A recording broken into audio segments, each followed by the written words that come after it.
Welcome to Jiu-Jitsu class. Hey, I want to welcome Joseph over here. It's his very first time in Jiu-Jitsu with us. Welcome to class, Joseph. All right. All right, you guys, let's go ahead and bow in class to make it official. So, two takedowns. The first one's a takedown that we do all the time, and the second one's a takedown that I rarely teach. So, first one, we're going to do Osotogari, the out. What's that? Outside leg trip. Outside leg trip. Yep. Outside leg trip or outside leg reaping throw or whatever. So there's a few different ways you can set this one up. The main thing when you're going to throw somebody, you're going to take somebody down, is you have to off balance them first. So with every single takedown, every single throw, you always need to off balance your opponent. So I'm going to be tripping his leg there, and so I'm going to be placing the balance on that leg like this. Now, a couple things are going to happen here is when I turn him, my arm is going to come in. So I'm not going to stiff arm him, because I need to get close to him on this takedown. If the takedown looks like this, you don't have to fall, but it looks like this. But if I'm far away from him, I'm going to try as hard as I can, and you don't fall. I'm going to try as hard as I can. It doesn't work. But if I get real close, it doesn't take much at all to make him fall.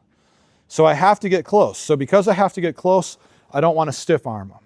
I want to bring him to me. So my arm's going to be here like this. Sneaky ninja stuff, you could take your thumb and stick it in their throat like that, or your knuckles and stick it in their throat. But don't do that to your friends in class, because then they're going to call me and they're going to be like, Justin, don't put me with that dude anymore. He stuck his finger in my throat. So don't do that in class, but just to show you, you can do that. Now I'm here, right? I get real close, hip to hip, and my leg's going to come here like this. I'm going to kick this leg this way, and I'm going to bring my head down to make the throw.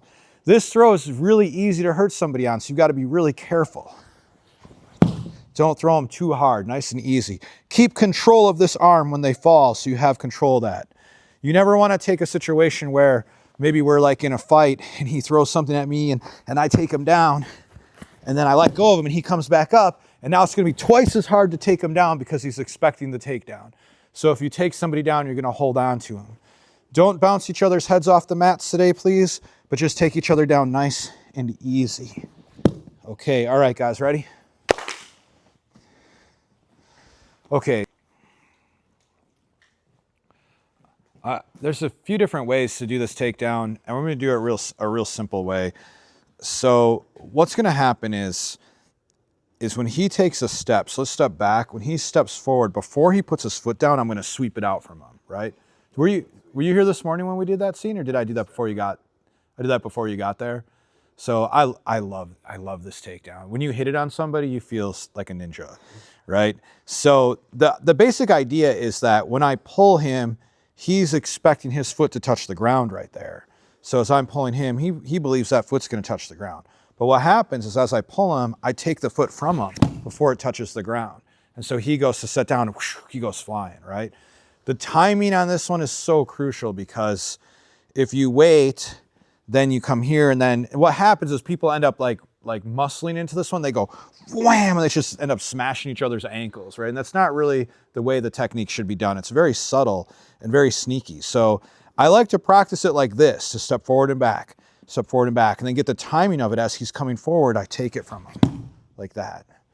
Looks like a bit of a dance. It's a bit of a dance like we do in the cha-cha right now. So now in an actual match, it's going to look more. Chrysler made me look really good on that one. Just making me look good, buddy. Making me look good for like the last 20 plus years here. Now, what I like to tell people is that oftentimes you'll miss this. You'll miss the timing of it, but you really don't lose anything. And if you miss it, you can hit one of the other throws really easy. So let's say I don't get you. Go back to the first throw we did. All right, you guys. We don't have to throw every time. So it can be hard on our bodies, especially if you're closer to my age. It can be hard to get thrown all the time. So you can always just do this. Okay, don't fall. Oh, I missed it. I was a little late on it, see? So I'm understanding the timing. A little late. I'll edit those out of the video when I'm late on it. Perfect. See, you don't have to throw each other every time. You can set it up a few times and then do the throw. I've had a lot of success on this one in Thai boxing, from a clinch. So when we're clinched up like this, and then from here, wham. I've had a lot. He's dead. I'm sorry, Chrysler. But I've had a lot of success from the tie clinch on that one. All right, let's give it a try, guys. You like? Let's do a couple of arm bar variations from the guard tonight. I'm going to do 3 arm bar variations. I'll show you guys 3 arm bar variations in the order in which I learned them. You put me inside your guard. Okay. Well, the first arm bar I ever learned from the guard was, no, it's not the one you're thinking. I learned it from Hoist Gracie back in 95, I think, or something like that. And it was catch the bicep here. No, there you go. Yeah, so I don't know that you know this one because I never really teach it. But so you catch the bicep. And then this hand went underneath the leg. So good. So this hand's going to go under the leg. All right. And then you're going to allow yourself to turn and pivot yourself because you have the hand under the leg. And you're going to bring this leg up over my head. Bite down on my head. Squeeze your knees together. Okay, but one thing we're going to change up. So I'm going to have you keep your hand on my elbow.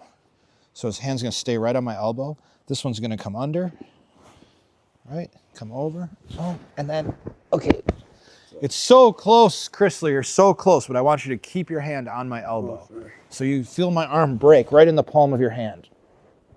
But you'll have to let go of my leg to catch my arm, you know what I mean? Oh, with this leg? Yeah. So you catch it. There you go, that was good. That's the first way I ever learned the arm bar.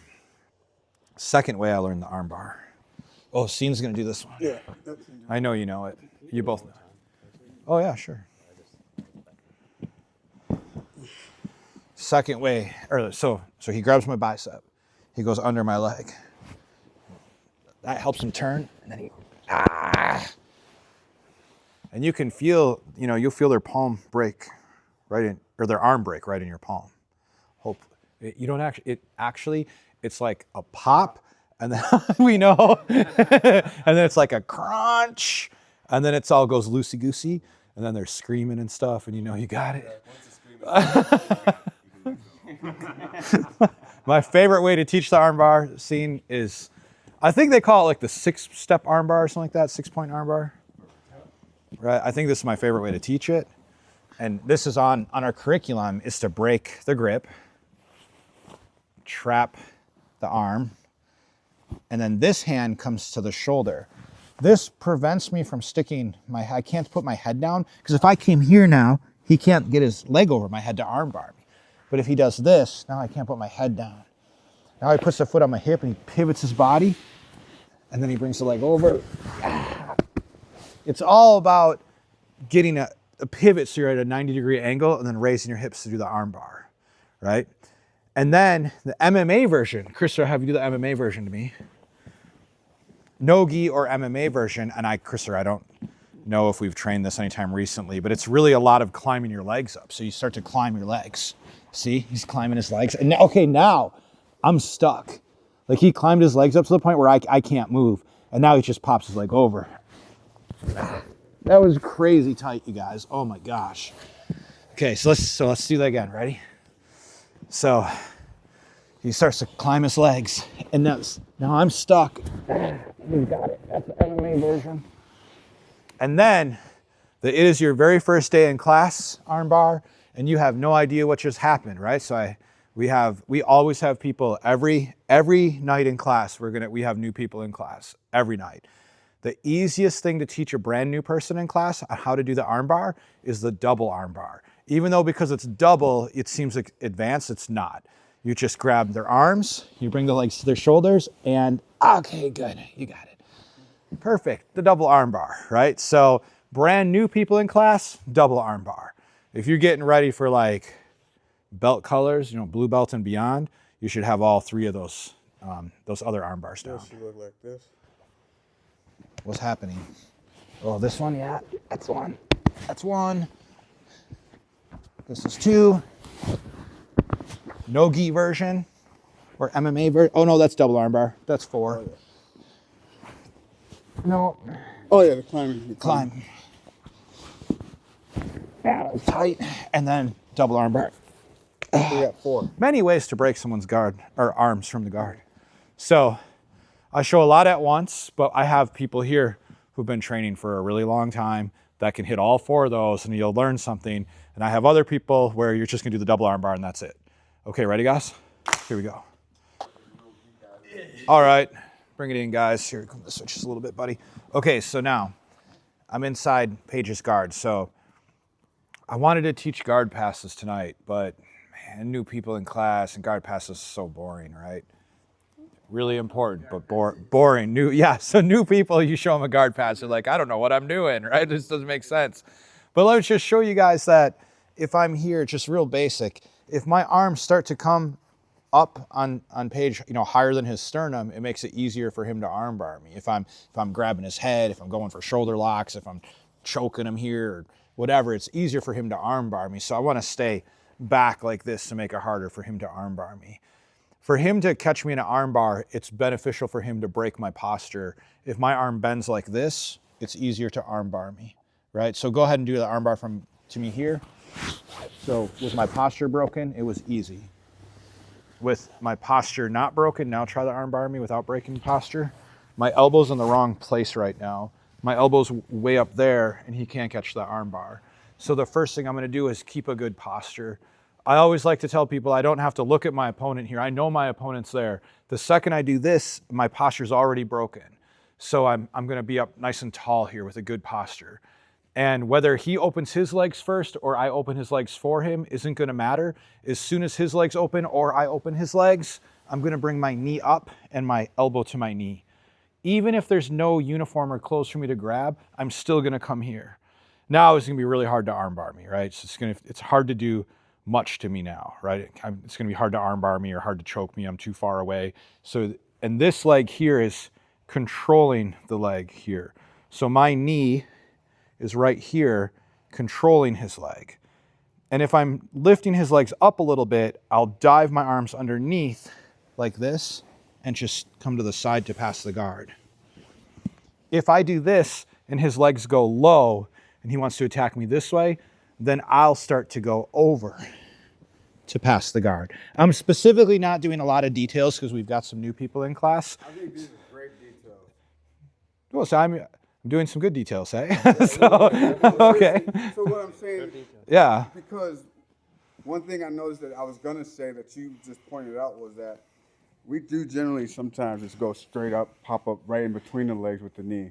But with that knee being right behind his knee, you're able to control that point of contact. Yeah, and also like a lot of our students here play De La Hiva guard, and if my knee's here, he's got a really easy De La Hiva guard. But if I'm here, it's harder for him to do that. I'm controlling him pretty good here. And then there's 500 ways to pass the guard, but you either have to go over the legs or under the legs. It's got to be one or the other, over or under. So if his legs rise up, well, then I go under. If his legs go down, now I start to go over. There's many ways to do that though, but it's a good reference point to start from. Okay, let's practice passing the guard. Guys, so if you know me, I like to put it all together. So we're here like this. So putting it all together, we did a takedown at the beginning, right? So I can come here and I can do osotogari, right? Or I can do that cool foot sweep that we did, okay? So we're moving around, throws and takedowns, they all happen in motion. We are not wrestling right now. So we're not resisting, we're not wrestling for real. We're allowing our partner to flow and try the techniques. But as we're moving around and we're feeling it in flow, okay, I see osotogari, boom.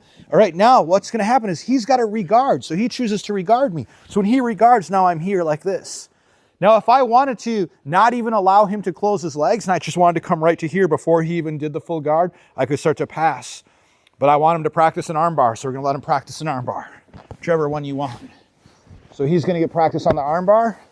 Then I'm gonna get practice on passing the guard.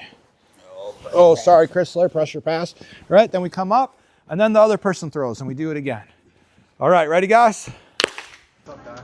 All right, you guys, you gotta really put in the extra effort to get a stripe when it's not belt promotion day. Basine has never had a day off. He's training every day.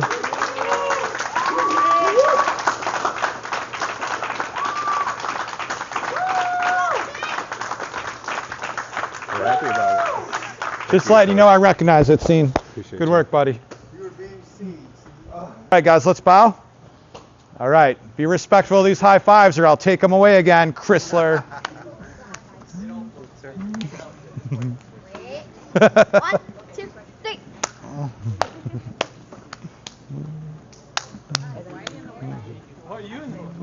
I'm only. Good to see you guys.